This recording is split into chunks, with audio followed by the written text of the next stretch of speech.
Har kuni minglab xodimlar xalq xizmati uchun mehnat qiladi. Ishonchni oqlash ularning eng katta mas'uliyati.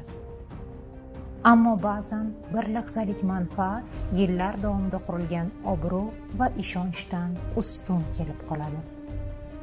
Pora bu faqat qonunbuzarlik emas, bu insonning kelajagi, obro'si va oilasiga berilgan zarba. Bir necha daqiqa ichida hamkasblar hurmati, mehnat bilan topilgan obro' va yillar davomidagi ish faoliyati xavf ostida qolishi mumkin.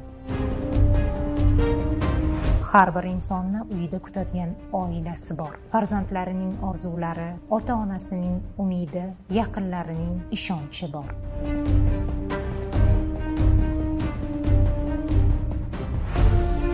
Bir lahzalik noqonuniy daromad deb shu osuda hayotni almashtirishga arziydimi?